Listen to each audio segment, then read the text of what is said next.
All right, section 4.3, the last section for the week. So we are just talking synthetic substitution. So we're going to learn how to evaluate using synthetic substitution. So what is it? Synthetic substitution is just another way to evaluate a polynomial. It can be used instead of taking x and actually plugging it into the function. So to set up, probably the best way to do this is just to show you an example. So here's how you're going to set this up. We're going to make like a long L. Okay, we're going to take our number 4, we're going to put that on the outside. Then what we're going to do is we're going to take all of our coefficients and write them. Now you should probably make sure that your function is written in standard form first, because you always want your exponents to be in descending order. In this example, we are already in standard form. So I'm going to list all my exponents. Now here's the trick. So yeah, I guess there's no trick on this. So 5, and then so in front of x squared is 1, -4, and 1. So to start synthetic substitution, you just drop your first number all the way down, so 5. Then you take 5 times the number on the left side, 4, and you get 20. Put it underneath your next number. Add them up. 1 plus 20 is 21.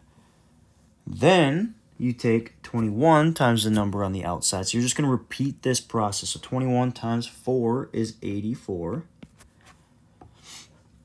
Okay, and then add. So we added 1 plus 21. We added -4 and 84. We get 80. Then we're going to take 80 times 4 again and get 320. And then we're going to add them up. And our final answer is 321. So that's synthetic substitution. The alternate to this would be to take the function, replace all the x's with 4. So you're going to take 5 times 4 to the third plus 4 squared minus 4 times 4 plus 1. So that's what we're doing. We're just trying to make our lives a little bit easier.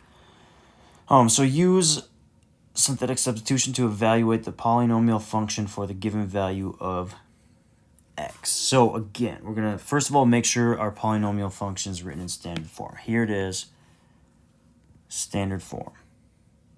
So we're good to go there. Now the setup again, we're going to make this long L. We're going to take our number, which is 2, put it on the outside.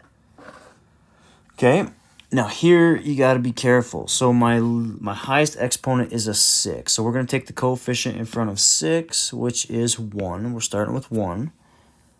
And with synthetic substitution, you can't just go 3, 4, because we need to work all the way down. So the next number, the next coefficient that I would need is the number in front of x to the 5th. So I gotta go from 6 to 5 to 4 to 3 and all the way down with my exponent. So I don't have an x to the 5th, so that means my coefficient would be 0. Okay? I don't have an x to the 4th, so my coefficient there would be 0. I don't have an x to the 3rd, so I would need another 0 where that term should have been. I don't have an x squared, so I would need another 0 for that one.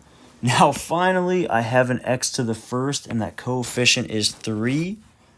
And then I have a constant, I have a constant term. So I want to put the 4 down. So just to recap, this would be my x to the 6th term. X to the 5th didn't exist, so I need a 0. X to the 4th didn't exist, so I need a 0. 3rd, x squared. So zeros for those 4 terms because they don't exist here in my function. Here's my function. Those 4 terms don't exist. I need zeros, though. I can't just forget about them. And then I have an x to the 1st, so I put a 3 there because that's my coefficient, and then a 4. Now that the setup is done, we can go ahead and begin. So we'll just drop our first number down. Okay, and then we'll take a 1 times 2. We get 2.